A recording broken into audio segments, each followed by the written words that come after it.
안녕하세요. 오늘은 캐나다 약사가 되기 위한 과정 중 하나인 오스키 시험에 대해서 얘기해 보고자 합니다. 캐나다 내에서 약학대학을 졸업한 학생들은 한 달 공부하거나 거의 공부를 하지 않아도 합격하는 시험. 그러나 외국에서 약대를 졸업한 경우 처음 응시에서 오스키에 합격하는 응시자는 40% 정도에 불과하다는 걸 들었습니다.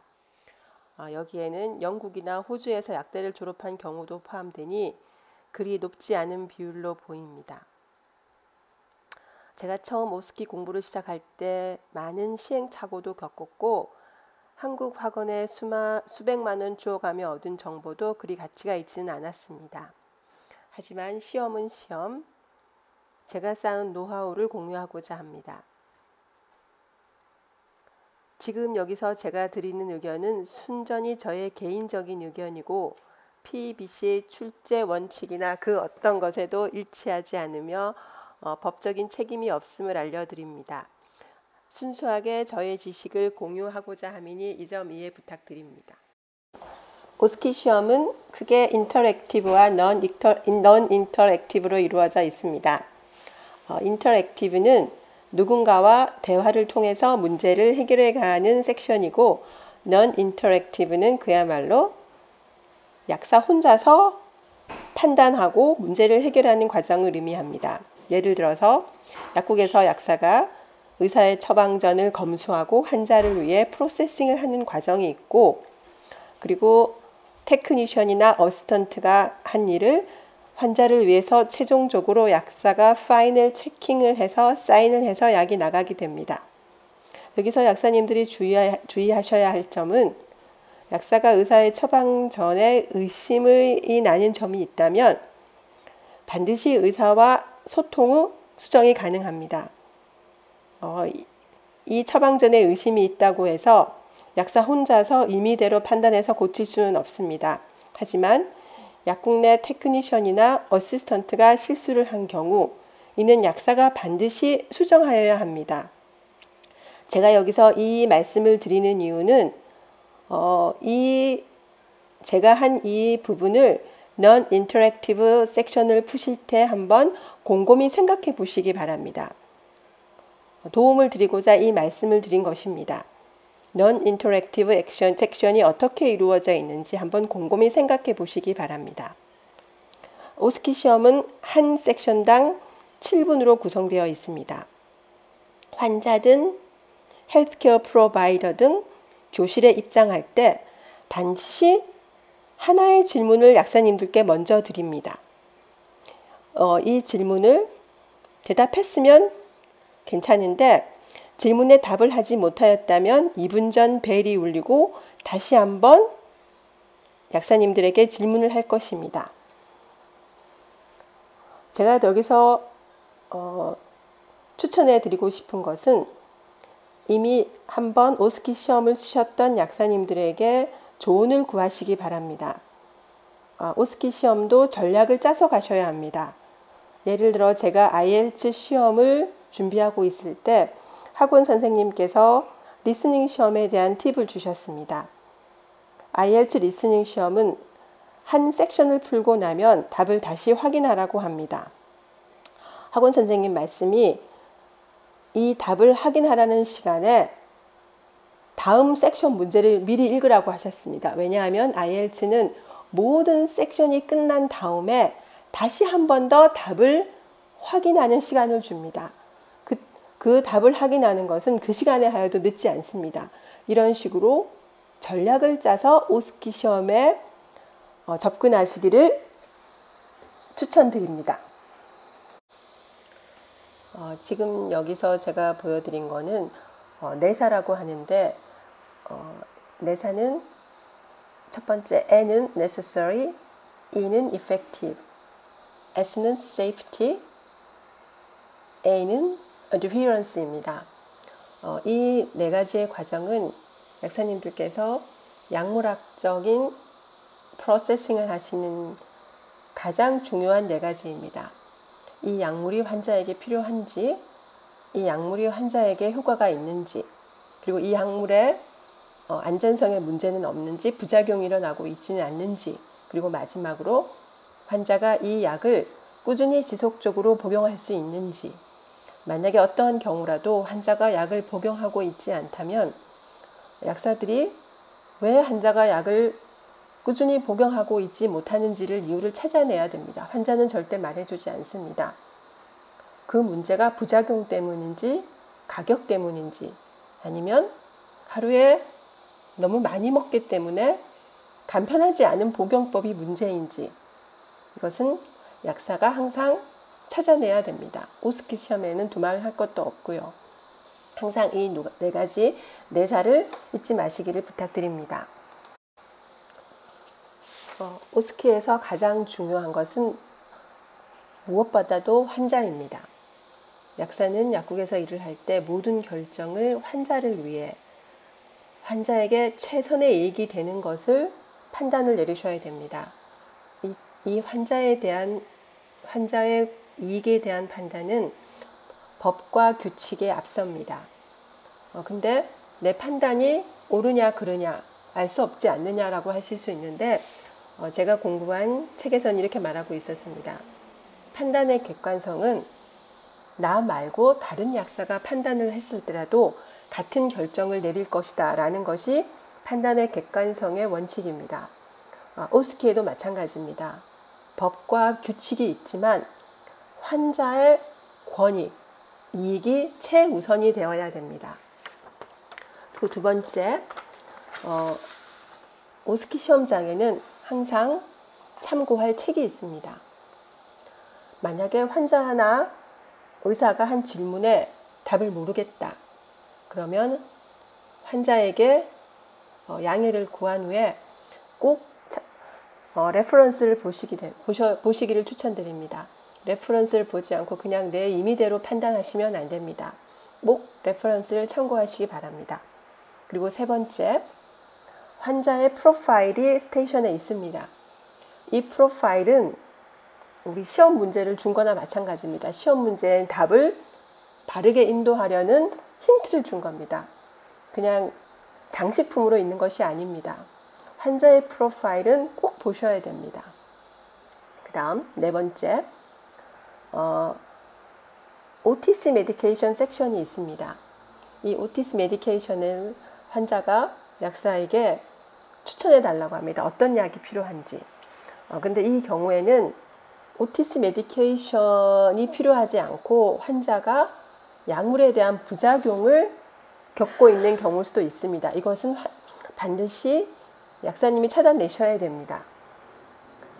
그리고 다섯 번째, Non-drug recommendation이 필요합니다.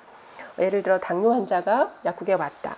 그러면 당뇨 환자의 블러드 슈거 레벨은 어떻게 되고 있는지, 다이어트는 어떻는지, 운동은 어떻는지가 중요합니다. 특히 고혈압, 심장질환 환자도 중요합니다. 이런 non-drug management를 서머리 하셔서 꼼꼼히 기억해 주시기 바랍니다. 그 다음 여섯 번째, 그 기준이 있습니다. 의사에게 레퍼럴 해야 되는 기준, OTC 카운셀링을 하실 때. 근데 만약 혹시 약사님들이 정답이 의사와 상담해야 되는 게 정답입니다. 그렇지만 단순히 의사 만나세요라고 하시면 안 됩니다. 약사가 할 수 있는 최대한의 문제 해결 방식에 접근하시고 마지막으로 이런 일이 있을 때는 반드시 의사를 만나셔야 된다고 환자에게 잘 설명해 주시기 바랍니다. 그리고 7번, 팔로우업은 이 약의 효능이 2주 정도 있다가 발휘한다. 1주 정도 있다가 발휘한다. 그러면 내가 1주나 2주 후에 너한테 팔로우업을 하겠다. 괜찮겠느냐? 이 말씀을 하시는 건데, 이 팔로우업은 레코멘드 하시면 여러분들이 충분히 보너스 점수를 받을 수 있다고 저는 생각합니다. 오스크 공부를 할 때 유의할 점 8번째, 가능한 질문을 많이 하시기를 바랍니다. 질문을 많이 하면 많은 정보를 얻을 수 있고 환자는 질문하지 않으면 결코 먼저 말해주지 않습니다. 질문을 통해서 정보를 모으고 그 모은 정보를 통해서 환자에게 해결 방법을 레코멘드 할 수 있는 것, 그 책임은 약사에게 있습니다. 그리고 9번 스트레이트 카운셀링인 경우에는 정말 문제없이 그 약을 처음 복용하는 환자에 대한 정보를 주는 것입니다. 이 스트레이트 카운셀링은 약물학적 사고 과정을 통해서 하시면 됩니다. 그 다음 10번 많은 경우 약국에서 약사의 레코멘데이션만으로 해결되지 않는 문제가 많습니다. 그런 경우에는 다른 헬스케어 프로바이더들에게 레퍼럴을 고려하시는 것도 추천드립니다. 레퍼럴의 대상은 의사가 있을 수도 있고 피지오테라피스트일 수도 있고 다이어티션이 될 수도 있습니다. 다음 11번 모든 오스키 문제의 핵심은 처방약입니다. 그러므로 약물에 대한 지식이 많으면 많을수록 문제 해결의 가능성은 높아집니다. 이 therapeutic knowledge는 prescription medication, otis medication. 약사님들이 많이 알고 있으면 있을수록 당황하지 않고 문제에 쉽게 접근하실 수 있습니다. 그러니까 즉 공부를 많이 하시는 게 유리하다는 겁니다. 다음 12번 처음 입장할 때 환자나 의사가 말했던 메인 프로블럼을 반드시 푸셔야 됩니다. 그 섹션의 대표적인 문제입니다. 그 외에는 부가적인 설명이고요. 그래서 메인 프로블럼을 놓치지 않기를 권유드립니다. 다음 13번 이거는 제가 아까 말씀드렸지만 내사를 기억하시기 바랍니다. 14번 Effective Communication. Effective Communication이란 환자의 말을 주의 깊게 듣는 것도 포함합니다. 그리고 캐나다 내에 있는 사람들이 커뮤니케이션에 대해서 중요하게 생각하는 게 엠퍼티라고 공감을 말합니다. 예를 들어서 상담하러 온 환자분이 한 달 전에 아버지나 어머니가 돌아가셨다고 하셨을 때 그 환자의 아픔에 대해서 공감할 수 있는 것. 예를 들어서 I'm sorry to hear that 이라고 환자에게 한마디 해줄 수 있는 것. 이것을 굉장히 중요하게 생각하고 요즘에는 공감 능력을 약사들에게 많이 요구하는 편입니다. 다음으로 제가 여러분들에게 드릴 수 있는 팁은 시간을 유용하게 쓰시라는 겁니다. 오스키 시험은 7분으로 구성되어 있습니다. 예를 들어 MCQ 시험은 한 질문에 약 1분 30초 정도의 시간이 필요합니다. 그러면 오스키는 7분. 이 속에는 몇 문제가 들어 있을까요? 문제에 맞게 시험이 구성되어 있습니다. 그러므로 너무 빨리 끝났다. 그거는 의미하는 게 내가 환자에게 충분한 상담을 하지 못한 것뿐만 아니라 문제를 풀지도 못하지 않았을까라고 의심하셔야 됩니다. 7분을 풀로 쓰시는 것을 추천드립니다. 다음 환자를 모른 채 하시면 안 됩니다. 항상 환자가 입장하면 say hi라고 하셔야 됩니다. 예를 들어서 제가 알고 있는 약사님한테 들은 얘기인데요. 시험을 쳤는데 환자가 입장을 했습니다. 여전히 근데 그 약사님은 레퍼런스하고 환자 파일만 보고 계셨습니다. 환자는 그냥 가만히 서 있습니다. 이 사람을 합격을 시켜줄 수 있을까요? 제가 약국에 근무하면서도 제가 일을 하고 있을 때 환자가 오면 환자에게 잠깐만 좀 기다려줄래? 나 이거 끝나고 너한테 갈게 라고 말씀을 하셔야 됩니다. 그러지 않으면 환자는 자기를 이그노 했다고 생각해서 굉장히 불쾌해하는 게 캐나다의 문화입니다. 환자가 입장을 하시면 계속 서 있었으면 서 있는 상태로 맞이하시고 앉아 계셨으면 일어나서 환자에게 say hi라고 말씀하셔야 됩니다. 그리고 모든 문제에 있어서 환자에게 excuse를 구하셔야 됩니다. 내가 환자가 물어본 질문을 모르겠다. 그러면 나한테 조금만 시간을 줄래? 내가 레퍼런스를 찾아보고 오겠다. 괜찮겠냐? 그럼 환자가 괜찮다 그러면 감사하다. 그리고 레퍼런스를 찾아보는 과정이 끝났으면 Thank you for waiting이라고 하셔야 됩니다. 그리고 맨 마지막에 퀘스천이 없느냐? 퀘스천이 없으면 만약에 퀘스천이 생기면 언제라도 약국에다 컨택을 해라. 내가 알려주겠다. 라고 팔로우업을 환자에게 서제스트 하시는 게 굉장히 강력하게 제가 추천드리는 방법입니다. 그리고 페이션의 컨선드는 항상 유심하게 관심을 가지셔야 됩니다. 그리고 제가 여러 번 말씀드렸지만 시험 스테이션에 있는 환자의 프로파일은 결코 데코레이션으로 있는 것이 아닙니다. 반드시 레퍼런스는 모든 부분을 숙지하셔야 됩니다. 제가 지금까지 오스크에서 제가 느꼈던 점, 이러이러하면 접근하면 좋겠구나 하는 거를 두서없이 말씀드렸는데 이해 안 가신 부분도 있을 거라고 생각합니다. 제가 말주변이 좋으면